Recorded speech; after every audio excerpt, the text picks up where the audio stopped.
my hot take. I don't think you should sell your clothes to Plato's Closet, and that's because you can make a lot more money selling your clothes somewhere else. Let's get into it. Hi everyone, my name is Becky Park and I am a part-time reseller, and I actually do frequent Plato's Closet often, and that's because it is one of my favorite places to get inventory for my reselling business, especially when it is their 90% off clearance sale.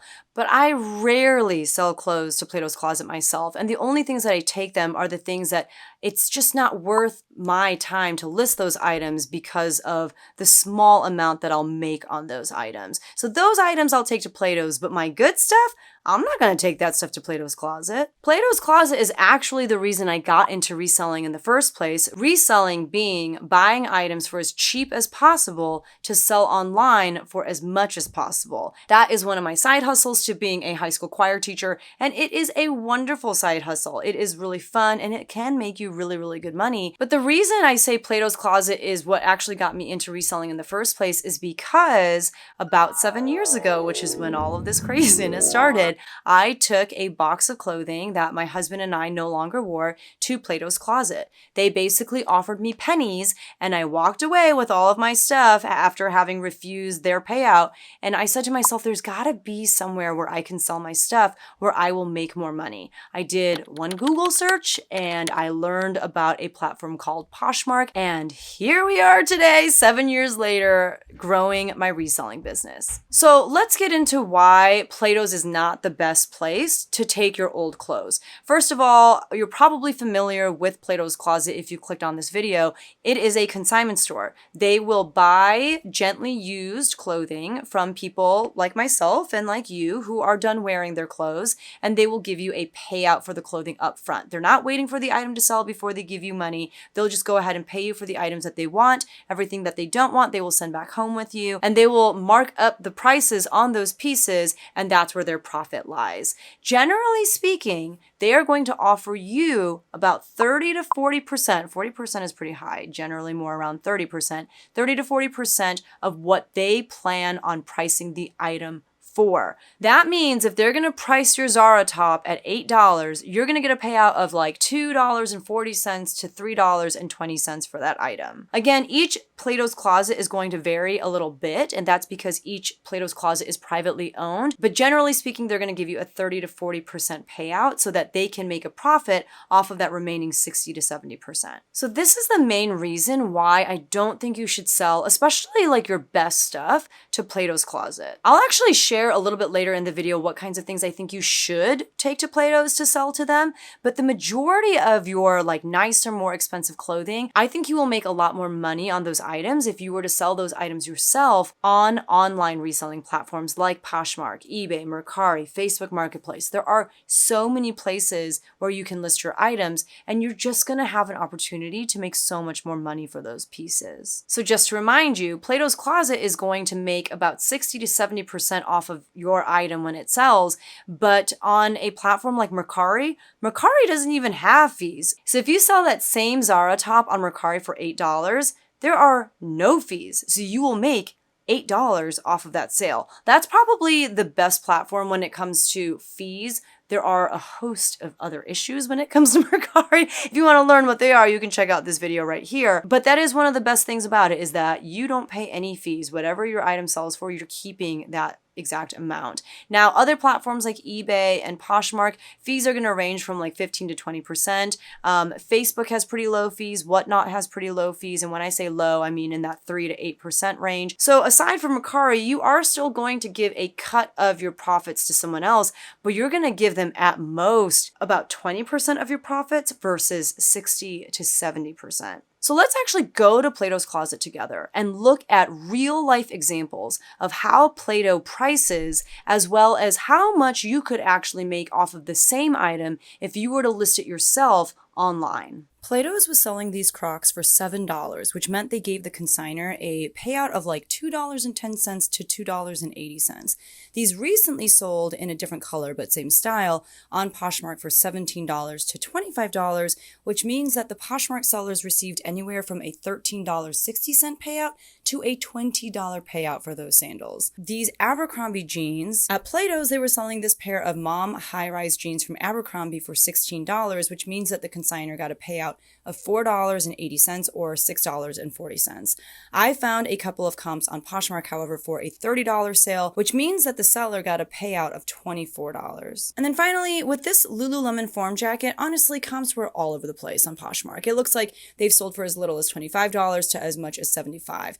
That being said, they were selling it for $35 at Plato's Closet, so that consignor got a payout of $10.50 to around $14, whereas on Poshmark, they could have earned on the low end a $20 payout all the way up to $60 in net profit for their item. So here are a couple more advantages to selling on online reselling platforms like Poshmark, eBay, and Mercari in case I haven't convinced you yet. There is a much bigger audience online than there is at Plato's Closet. When you sell on places like eBay, for example, you can actually sell to the whole world. And that's one of the reasons why you can get away with pricing things higher than what they might price things at, at Plato's Closet. They have to adhere to the fashion sense of the people who live in that region. For example, I live in a college town.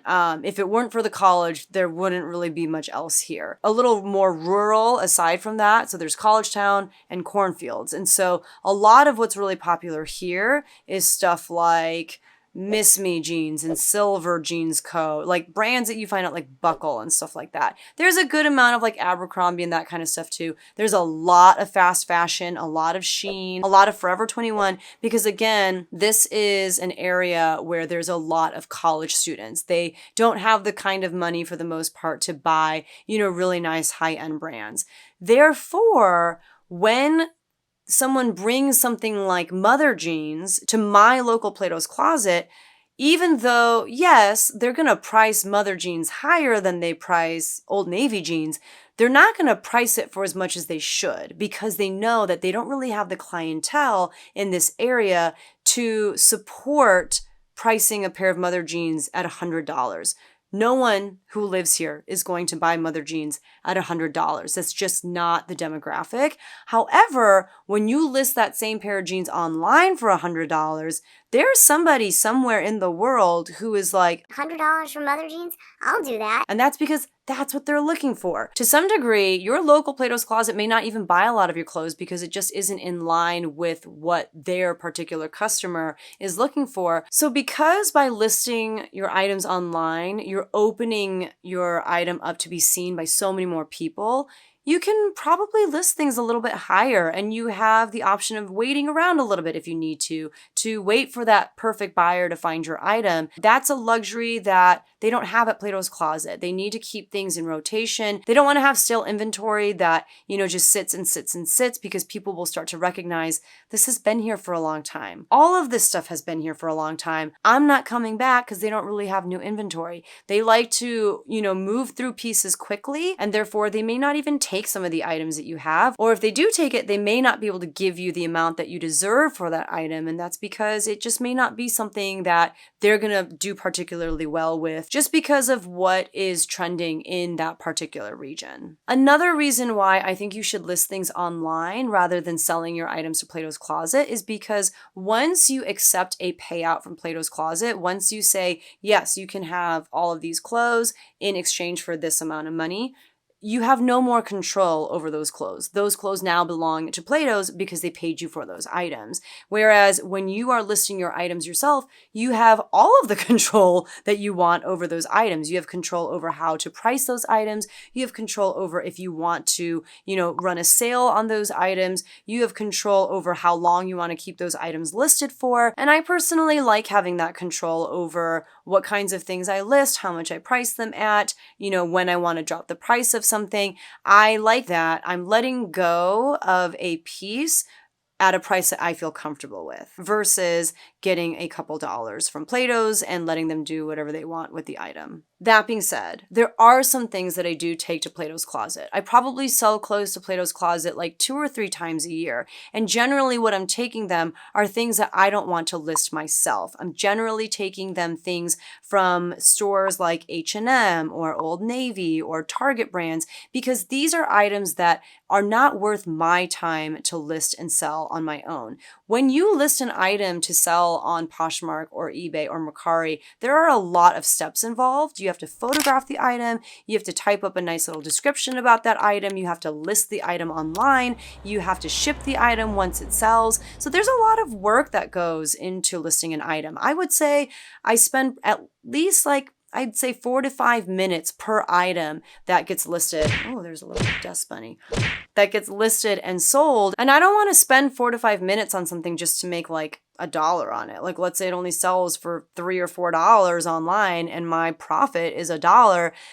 It's not really worth my time to list that item to make such a small profit. So that's why I will take them pieces from brands that just don't sell for a lot, because I can make a little bit of money off of them and do absolutely zero work to make that income. And it's a really nice, easy way to make a little bit of money. I've never made a killing at Plato's, but again, I'm not bringing them my best stuff, like I said. Another thing that I do like about selling to Plato's Closet, and this might be specific to my local Plato's Closet, but one thing I like is that they do pay a lot more attention to style than they do brand. They still are aware of like, okay, this is a Walmart brand. Like, we're not really quite sure we want to pick it up. But if it's trendy enough, if it is in a size that they don't have a lot of, they might still be willing to give you, your 80 cents or $1 for that item. They may not sell it for very much because they know that they can't, but they might still take it and give you something for it. That is one nice thing, is if you find things that style-wise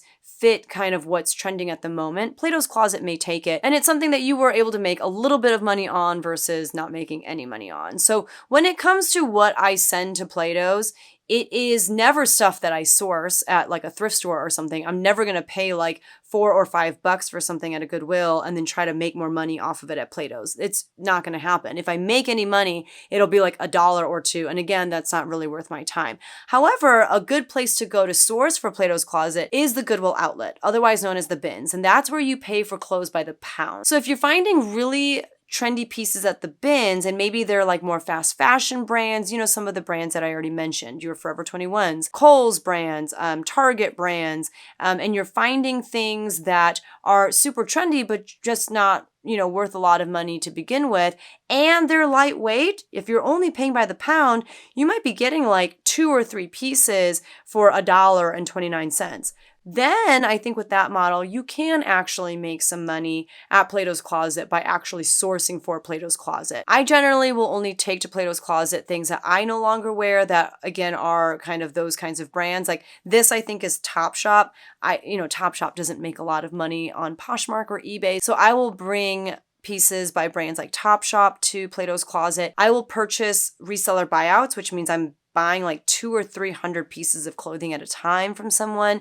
And a lot of times, there are some great pieces in those buyouts, but there's also a lot of, things that I don't want to take the time to list myself. So I will bring those types of pieces to Plato's Closet, but I'm not bringing my best stuff. And that's because I want to make the most money that I can off of my best stuff. So here's the moral of the story. If you are consistently disappointed at how much Plato's offers you for the clothes that you bring them, just know that there are other options out there. Yes, they are more work because, like we mentioned earlier, with Plato's Closet, all you have to do is drop off your items and they will give you money for those items. Versus if you are to list those items online, it's going to take more work. You have to photograph those items. You have to list those items. You have to ship them out once the item sells. It is a lot more work than just bringing your clothes to Plato's Closet and letting them take care of the selling side of things for you. But there is so much more money to be made when you do that work yourself. And who knows, maybe you'll end up like me and you'll list that first item and then 7 years later you realize you're still reselling, you still have a pretty great side hustle. Maybe you'll have a YouTube channel about it. Maybe you'll have a basement room that's just filled with your reselling stuff. I don't know. I never thought that this would be my life, but that's what happened that one day when I brought clothes to Plato's Closet and got so mad at how little they wanted to offer me. Here I am 7 years later. This is what you've done to me, Plato's. If you want to learn more, though, about how to have a side hustle selling used clothing online, definitely make sure to subscribe to my channel because I upload content on how to do just that on a weekly basis. And check out this video right here. This is like a reselling 101 for people who have no idea how to even get started. This will take you step by step through the entire process. Finally, if you want just a little bit more of a deep dive on the different platforms that I mentioned over and over again in this video, platforms like eBay, Poshmark, Mercari, definitely check out the video that YouTube is suggesting to you next, because in that video, I share more about just a handful of platforms that I actively sell on right now and why I sell on those platforms and not others. Thank you guys so much for watching. I hope you guys enjoyed this video, and I will see you guys in the next one. Bye!